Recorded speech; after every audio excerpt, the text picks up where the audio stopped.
우리 묵상하심으로 좋은 친구 교회 주일 예배를 시작하도록 하겠습니다.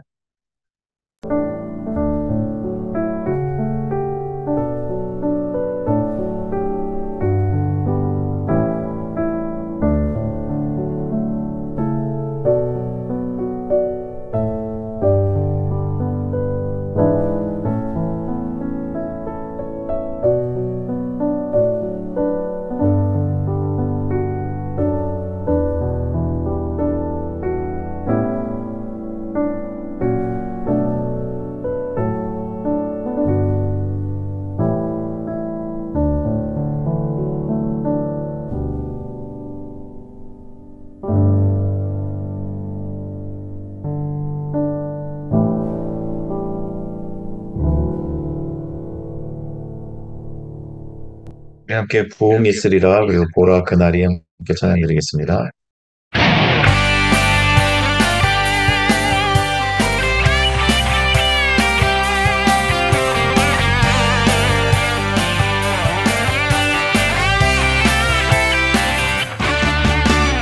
부흥이 있으리라 이 땅에 부흥이 있으리라 이 땅에 동쪽과 서쪽 남쪽 북쪽에 부흥이 있으리라 이 땅에 부흥이 있으리라 이 땅에 부흥이 있으리라 이 땅에 동쪽과 서쪽 남쪽 북쪽에 부흥이 있으리라 이 땅에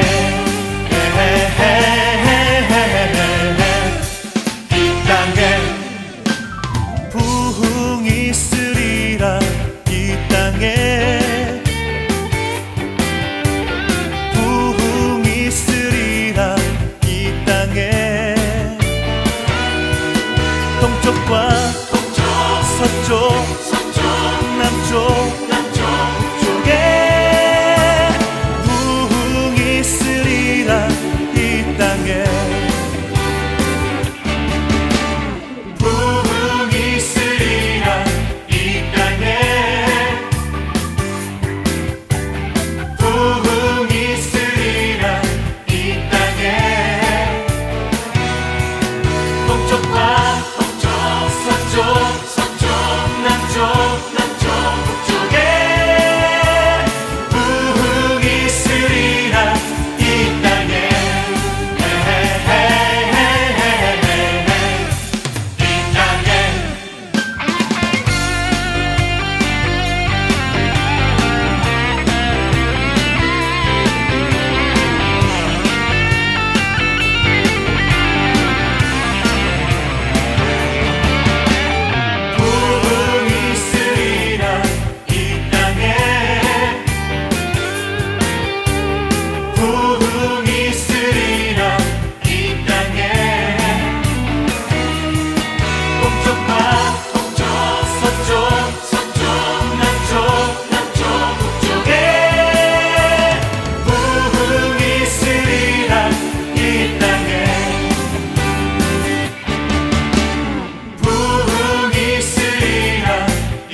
그는 여호와 주 너의 하나님.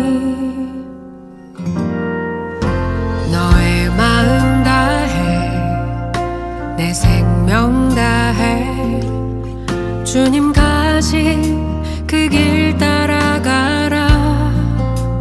지극히 작은 자 사랑하라. 주님께서 너 사랑한 것처럼. 보라 그날이 속히 오리니 십자가 지고 주 따르라. 주 너의 하나님 주를 의지하라. 주님 널 지키리라. 보라 그날이 속히 오리니 믿음의 열매 주께 드리라. 오직 믿음 위에 반석 위에 굳게 서라. 주님 너를 지키시리라.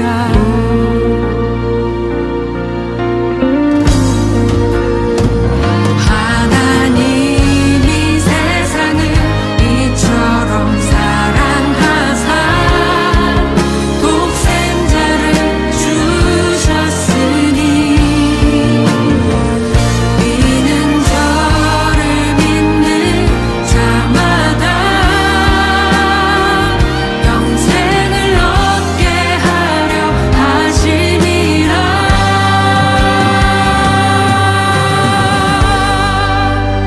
보라 그날이 속히 오리니 십자가 지고 주 따르라.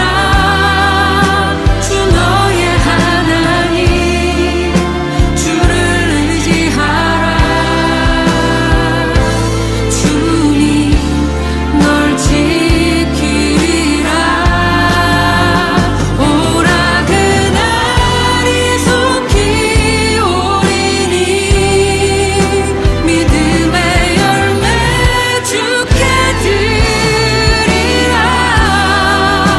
오직 믿음 위에 반석 위에 굳게 서라.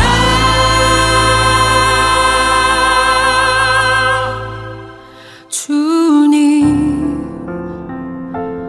너를 지키시리라.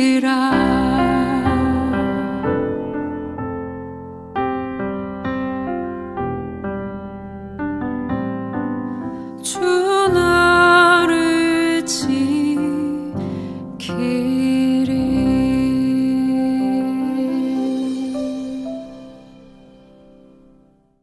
네, 이용표 목사님 기도해 주시겠습니다. 다 같이 기도하시겠습니다. 거룩하신 하나님, 저희들을 하나님의 자녀 삼아 주시고 예배드리는 자리로 불러주심에 감사를 드립니다. 이 시간에 저희들의 삶의 모든 근심 걱정을 내려놓고 온 마음과 정성을 다해 하나님께 예배를 드리게 하여 주셔서 각 지체들이 지금 이 순간 예배를 드리는 각 처소에서 임재하신 하나님을 느끼고 영광을 올려드리게 하여 주시옵소서. 사랑의 하나님 아버지, 올해에도 추수감사주의를 맞게 하심에 감사를 드립니다. 지난 1년 동안에도 이른 비와 늦은 비를 때에 맞게 내리심으로 저희들의 쓸 것과 일용할 양식을 채워주셨음에 감사를 드립니다. 비록 지금은 어려움 가운데 있다 하더라도 범사에 감사하라고 하신 하나님 아버지의 말씀에 순종할 수 있도록 저희 마음에 늘 감사가 넘쳐나게 하여 주시옵소서. 저희들이 소유한 모든 것이 하나님의 것임을 고백합니다. 저희들을 청지기로 삼으시고 하나님의 것을 맡겨주심에 감사드리며 무엇을 먹을까, 무엇을 마실까, 무엇을 어디서 지낼까 걱정하기보다 맡겨주신 것들로 하나님의 나라와 의를 위하여 사는 복된 삶을 살게 하여 주시옵소서. 특별히 몸과 마음이 연약함 중에 있는 지체들에게 힘과 위로를 더하시고 믿음을 더하셔서 우리의 약함이 그리스도의 강함이 되는 것을 삶으로 체험하게 하시고 그 체험이 간증이 되어 주님을 전하는 기쁨을 누리게 하여 주시길 소원합니다. 이 순간에도 전쟁과 재난과 질병으로 고통을 당하고 있는 자들에게 은혜를 내리셔서 전쟁이 있는 곳에 평화를 주시고 재난이 있는 곳에 위로를 주시며 질병이 있는 곳에 치유의 역사를 베푸셔서 하나님의 살아계심을 보고 은혜를 받은 자들이 입술로 하나님을 찬양하게 하여 주시길 간구합니다. 오늘도 예배를 위하여 애쓰고 수고하는 자들의 헌신을 기쁘게 받으시옵고 말씀을 전하는 자를 통하여 하나님의 말씀이 온전히 선포하게 하심으로 듣는 자들의 삶이 새로워지고 변화되게 하시길 간구하오며 이 모든 말씀을 예수님의 이름으로 기도드립니다. 아멘. 이젠 주님께서 가르쳐 주신 기도로 함께 기도하겠습니다. 하늘에 계신 우리 아버지여, 이름이 거룩히 여김을 받으시오며 나라가 임하시오며 뜻이 하늘에서 이루어진 것 같이 땅에서도 이루어지이다. 오늘 우리에게 일용할 양식을 주시옵고 우리가 우리에게 죄 지은 자를 사하여 준 것 같이 우리 죄를 사하여 주시옵고 우리를 시험에 들게 하지 마시옵고 다만 악에서 구하시옵소서. 나라와 권세와 영광이 아버지께 영원히 쌓옵나이다. 아멘. 네, 오늘 함께 나눌 말씀은 갈라디아서 1장 6절부터 10절까지 말씀입니다. 함께 읽어보도록 하겠습니다. 그리스도의 은혜로 너희를 부르신 이를 이같이 속히 떠나 다른 복음을 따르는 것을 내가 이상하게 여기노라. 다른 복음은 없나니 다만 어떤 사람들이 너희를 교란하여 그리스도의 복음을 변하게 하려 함이라. 그러나 우리나 혹은 하늘로부터 온 천사라도 우리가 너희에게 전한 복음 외에 다른 복음을 전하면 저주를 받을지어다. 우리가 전에 말하였거니와 내가 지금 다시 말하노니 만일 누구든지 너희가 받은 것 외에 다른 복음을 전하면 저주를 받을지어다. 이제 내가 사람들에게 좋게 하랴, 하나님께 좋게 하랴, 사람들에게 기쁨을 구하랴. 내가 지금까지 사람들의 기쁨을 구하였다면 그리스도의 종이 아니니라. 아멘. 오늘은 이인영 목사님께서 잘못된 믿음이란 제목으로 말씀 전해 주시겠습니다. 요즘 많이 듣는 이야기 중 하나는 기독교인이 준다. 유럽에도 기독교인 준다. 그래서 유럽의 교회당은 식당도 되고 오피스도 되고 그렇게 망해가고 있다. 이런 이야기들을 심심치 않게 듣습니다. 여러분이 아시다시피 제가 출장을 많이 가잖아요.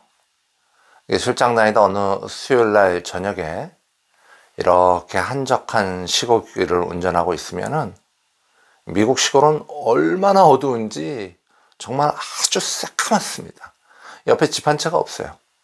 근데 갑자기 작은 시골 교회 하나가 탁 나타나요. 이 어둠 속의 등대처럼 그렇게 탁 나타납니다. 그 자그마한 시골 교회 거기 주차장에 차들이 빼곡히 주차되어 있습니다. 놀랍죠. 그 시골에서 수요 예배 드리러 나온 거예요. 야, 미국 교회 성도들 진짜 열심이구나. 이거 옛날 이야기 아닙니다. 요즘도 그렇습니다. 나도 저기 들어가서 예배 드리면 참 좋겠다. 그런 생각이 들었던 게 한두 번이 아니에요. 그러나 그런 열심에도 불구하고 미국 교회도 또 쇠퇴한다고 하니까 마음이 좀 안 좋죠. 교회가 쇠퇴한다는 소리 듣기 좋아하는 목사가 어디 있겠습니까? 왜 이들 나라에서 기독교는 쇠퇴하는 걸까요? 여러 가지의 설명들을 하죠. 이래서 그렇다, 저래서 그렇다. 그러나 이렇게 딱 피부에 와닿지는 않아요. 아무리 미국에 오래 살았어도 그들의 마음과 믿음을 이해하기는 참 어렵습니다. 왜 그들이 교회를 떠나고 왜 그들은 믿음을 버리는 걸까요? 그러나 한국 교회는 이해가 좀 더 쉽죠. 제가 한국 사람이니까. 한국 교회 요즘 어떻습니까? 조사에 따라 다르긴 한데요. 한국 개신교 인구는 전체 한국 인구의 한 15% 정도라고 하네요. 이게 한때 20%가 넘었던 거에 비하면은 아주 많이 준 숫자라고 합니다. 여러 곳에서 신실한 기독교인들의 이 우려 섞인 이야기들이 넘쳐나고 있죠. 큰일 났다. 기독교인이 준다. 젊은이들이 안 온다. 그러나 사실 기독교인이 주는 건지 교회에 출석하는 인구가 주는 건지는 좀 더 따져봐야 되는 거 아닐까요? 뭐 교회당에 나간다고 다 성도라고 볼 수는 없잖아요. 그래서 사실 더 큰 문제점은 따로 있습니다. 내 종교는 개신교야 라고 대답한 사람 중에 4분의 1은 이단. 이게 진짜 큰 문제 아닐까요? 이단에 빠진 사람의 비율이 너무 높고 너무 빨리 늘어나고 있다는 거예요. 잘못된 믿음을 가지고 있는 사람들이 얼마나 많은지 몰라요. 이단, 잘못된 믿음, 이건 도대체 뭡니까? 여러분 열쇠 아시죠? 열쇠. 아주 오래전부터 사용되어 온 열쇠. 납작한 쇠에 이렇게 굴곡을 만들어 사용하는 열쇠. 보기엔 다 비슷해 보이잖아요. 뭐 이 열쇠나 저 열쇠나 이렇게 보기에 많이 틀립니까? 비슷해 보이죠? 하지만 각자의 문을 열 수 있는 열쇠는 딱 하나밖에 없지 않습니까? 그 열쇠에 굴곡 하나만 더해도, 그 열쇠에 굴곡 하나만 빼도 열쇠는 맞지 않습니다. 문을 못 열어요. 문도 못 여는 열쇠를 뭐에다 씁니까? 성경은 분명히 우리에게 참된 복음을 알려줬어요. 거기에 하나만 더해도, 거기에다 하나만 빼도 맞지 않는 열쇠처럼 쓸모가 없어진다고 알려줬다고요. 맞는 소식을 맞게 믿어야지 믿고 구원을 얻는 복음이 되는 겁니다. 그런데 맞는 소식은 못 믿고 엉뚱한 소식만 믿으면 이게 어떻게 되는 겁니까? 너도 죽고 나도 죽는 이단이 되는 겁니다. 잘못된 믿음이 되는 거예요. 사실 이단은요, 우리가 아는 것보다 훨씬 광범위하고 넓게 퍼져 있습니다. 심지어는 온전한 교회 다니는 사람의 믿음도 자기 혼자 이단에 빠져 있을 수도 있어요. 이단이 별게 아니라 잘못된 믿음이라니까요. 이게 얼핏 보기엔 비슷해 보이지만 다른 거예요. 우리는 흔히 아니 얼마나 못났으면 이단에 빠져 이러시지만 이단은 참 빠지기가 쉽습니다. 누가 나 이단이야 이러는 사람이 있어야죠. 자기들은 다 열심히 믿는 줄 알아요. 이단 교주나 돼야 자기가 이단인 줄 알지 교주 와이프도 속는 게 이단입니다. 그리고 다 교회라고 그러잖아요. 다 목사라고 그러잖아요. 너무 비슷하잖아요. 바울은 갈라디아서에서 이런 잘못된 믿음의 한 부류, 이단 이야기를 하고 있습니다. 갈라디아서 1장 6절의 말씀입니다. 그리스도의 은혜로 너희를 부르신 이를 이같이 속히 떠나 다른 복음을 따르는 것을 내가 이상하게 여기노라. 이 갈라디아 교회는요, 바울이 세운 교회예요. 바울이 직접 가서 사람들을 이렇게 모아놓고 예수님에 관해서, 하나님의 뜻에 관해서, 구원의 역사에 관해서 자세히 설명했고, 그 소식, 복음을 들은 사람들이 마음의 감동을 받아 영이 깨어나고 교회를 이룬 게 이게 갈라디아 교회입니다. 똑같은 복음을 들어도요, 어떤 사람은 마음이 막 흔들려. 깨어나. 영이 살아나고 그 복음이 믿어지고 그렇게 성도가 돼요. 근데 어떤 사람은요, 복음을 들어도 전혀 감동이 없어요.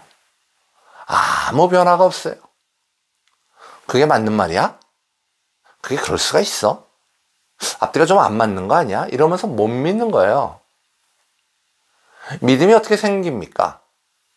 믿음은 우리가 만드는 겁니까? 아닙니다. 은혜입니다. 믿는 척은 누구나 할 수 있어요. 그러나 진짜 믿는 건 은혜예요. 그리스도의 은혜로 부르심을 받은 사람들만 믿음이 생기는 거예요. 참 놀라운 일인 거죠. 사람의 눈으로는 볼 수가 없어요. 사람의 논리로 설명할 수도 없어요. 믿음은 철학도 아니에요. 세상 일도 아니에요. 근데 믿어진다고요.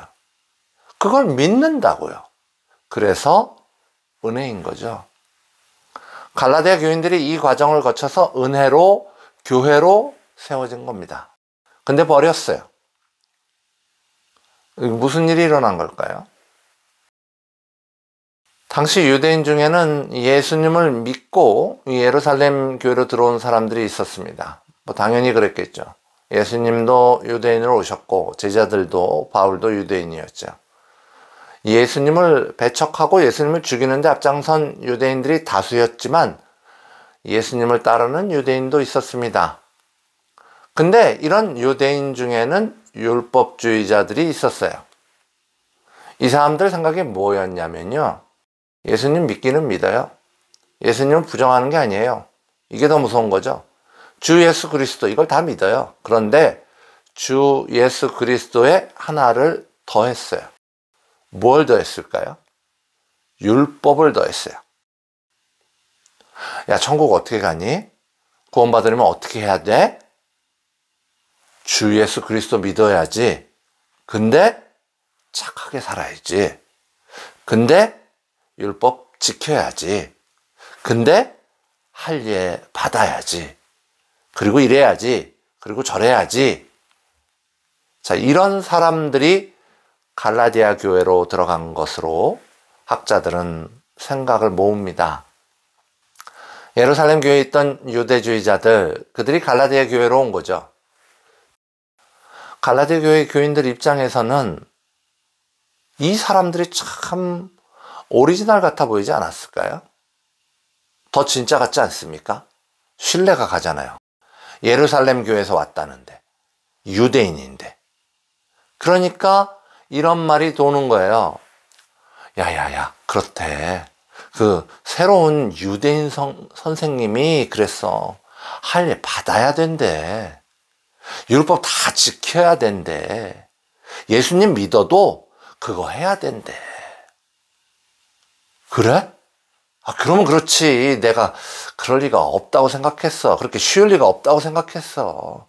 그렇게 쉽게 천국 가면 좁은 길이라고 하셨겠냐. 거봐. 이러면서 순식간에 다 넘어갔어요. 다 넘어갔다는 소식, 그 소식을 바울이 들은 겁니다. 이해가 안 된다. 정말 이해가 안 된다. 어떻게 그렇게 쉽게 당하냐. 바울은 진짜 속상했어요. 아니, 어떻게 거기에 넘어가지? 갈라디아서 1장 6절의 말씀입니다. 그리스도의 은혜로 너희를 부르신 이를 이같이 속히 떠나 다른 복음을 따르는 것을 내가 이상하게 여기노라. 바울이 이상하게 여기노라 이렇게 말하니까 뭐 아주 차분하고 아주 점잖게 말한 것 같죠? 근데 이 원어 뜻을 찾아보면요. 야, 너 미쳤어? 거의 이렇게 소리 지른 거나 마찬가지예요. 아주 제대로 화가 난 거예요. 그러면서 이렇게 이야기합니다.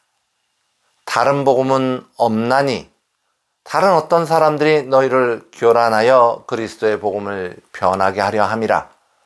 그러나 우리나 혹은 하늘로부터 온 천사라도 우리가 너희에게 전한 복음 외에 다른 복음을 전하면 저주를 받을지어다. 우리가 전에 말하였거니와 내가 지금 다시 말하노니 만일 누구든지 너희가 받은 것 외에 다른 복음을 전하면 저주를 받을지어다. 아무리 선하여도 아무리 좋은 의도를 갖고 있더라도, 심지어는 천사 같은 사람이라도, 아니 그냥 천사라도 다른 복음을 전하면 어떻게 된다? 저주를 받는데요. 완벽하게 멸망하는 거죠. 저는요, 개인적으로 하나님을 만났어요. 그리고 예수님을 나의 주로 영접했습니다.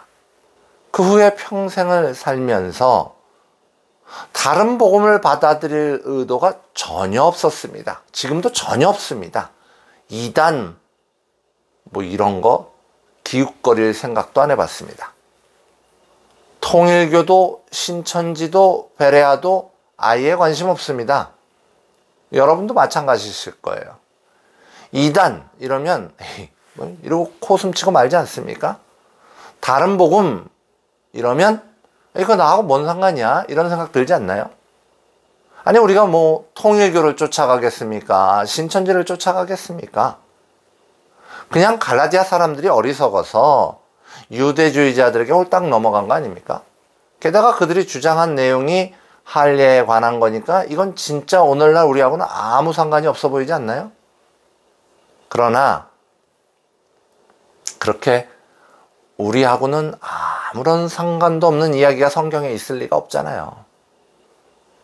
지금 우리는 바울 서신을 보면서 우리하고 나하고 무슨 상관이 있나 이 이야기를 하고 있는 거잖아요.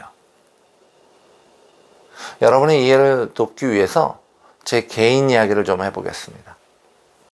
아주 오래전에 제가 대학을 졸업하고 회사에 다니다가 1년 만에 회사를 그만두고 나와서 사업을 할 때 얘기예요.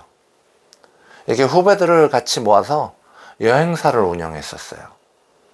그런데 이 수입이 이렇게 들쑥날쑥했어요. 뭐 잘 될 때도 있었지만 보통은 후배들 급여도 못 나눠줬어요. 그래서 조금 벌면 같이 그냥 나눠 쓰고 안 되면 뭐 한 푼도 못 가져가고 그러는 거예요. 그래도 급여를 못 주는 한이 있어도 제가 직접 돈을 꿔서라도 후배들이 일하러 나오면 식사는 해결해 줬어요. 아침도 먹이고 점심도 먹이고 저녁도 먹이고.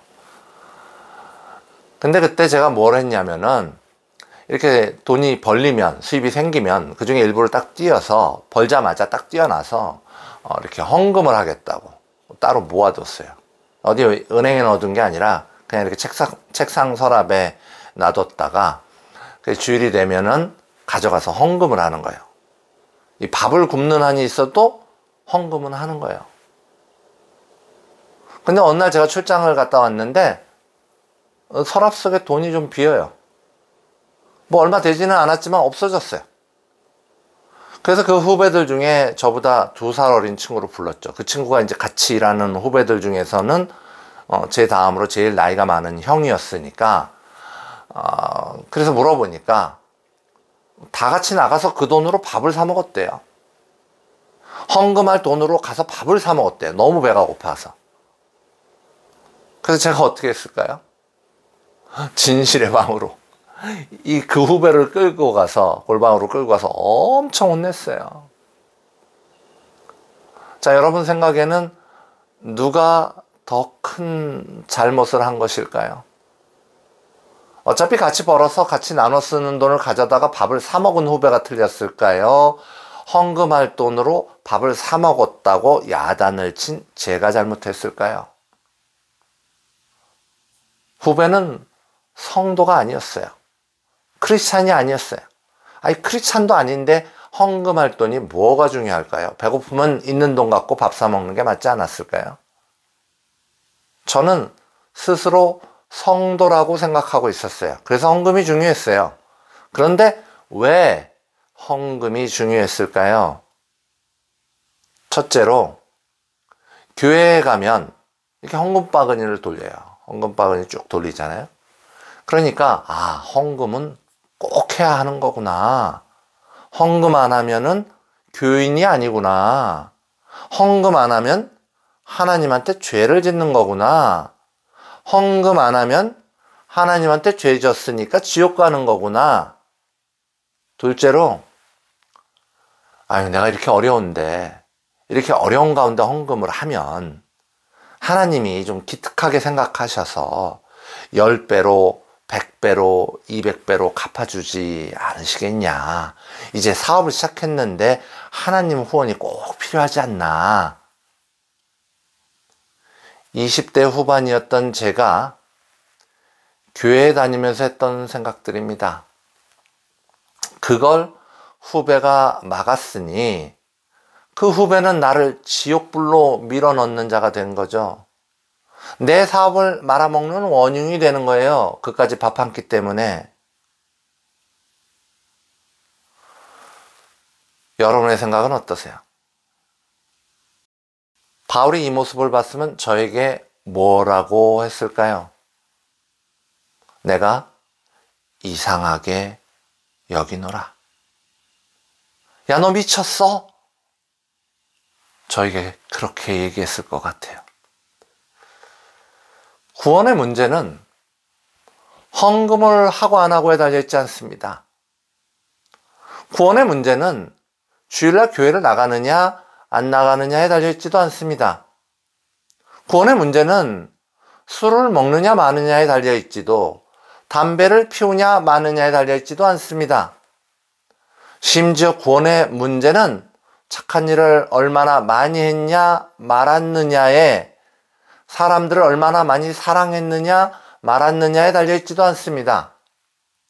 물론 성경은 헌금도, 주일 성수도, 절제도, 선행도, 사랑도 강조합니다. 그러나 그것이 구원의 열쇠는 아닙니다. 구원은 오직 오직 주 예수 그리스도를 통하여만 가능한 일입니다.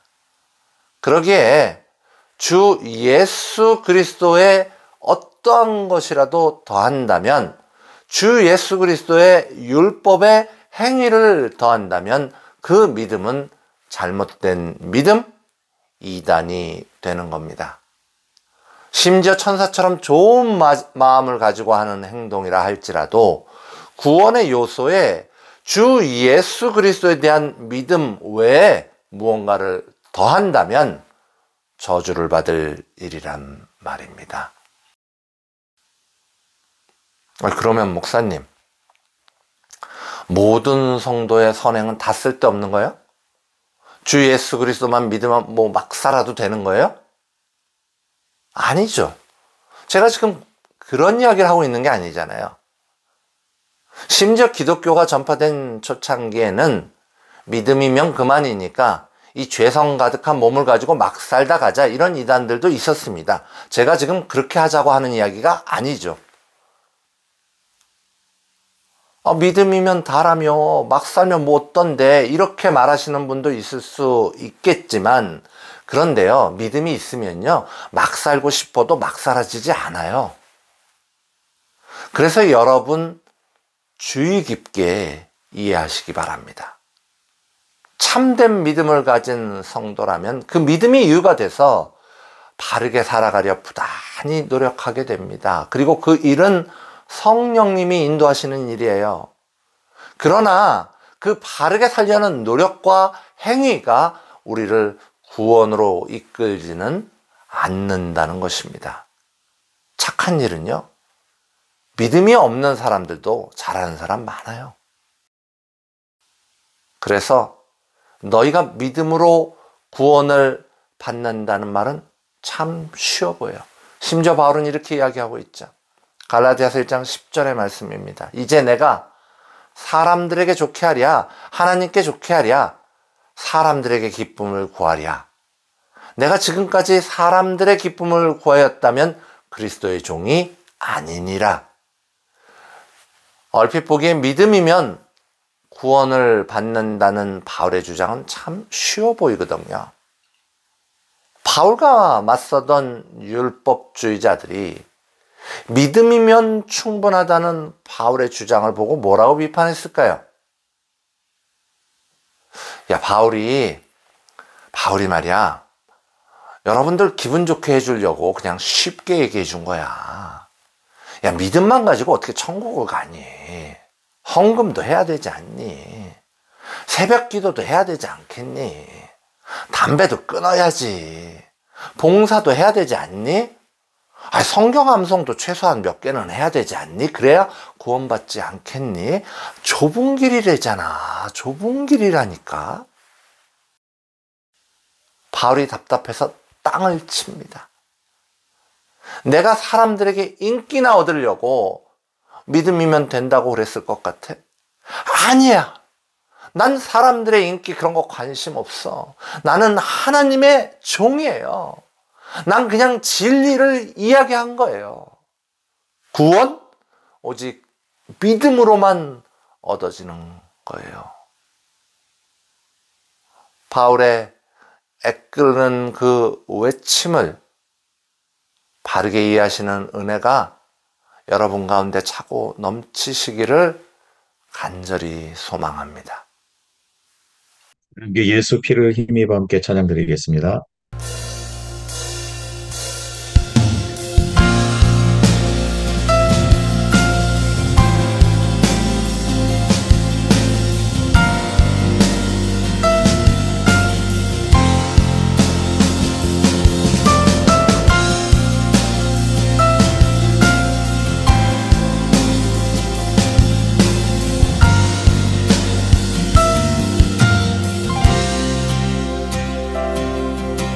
주의 보좌로 나아갈 때에 어떻게 나가야 할까? 나를 구원한 주의 십자가 그것을 믿으며 가네.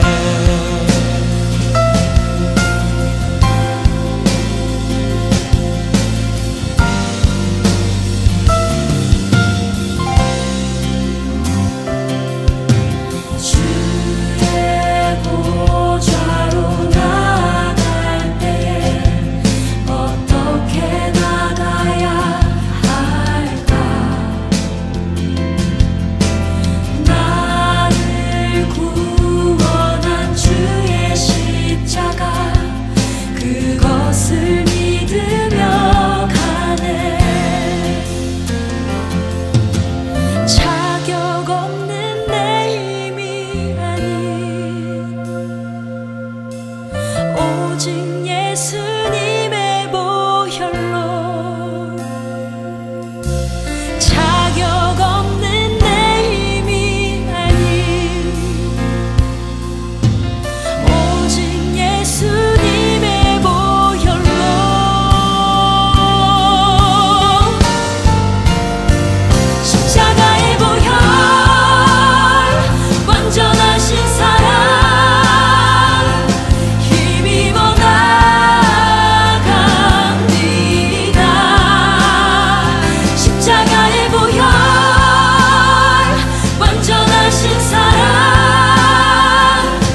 이윤 목사님 축도해 주시겠습니다. 이제는 우리 주 예수 그리스도의 은혜와 하나님 아버지의 놀라운 사랑하심과 성령님의 감화감동 교통하심이 믿음으로 구원에 이를 수 있음을 확신하는 우리들의 머리 위에 지금으로부터 영원토록 함께 하옵시기를 간절히 축원하옵나이다. 아멘.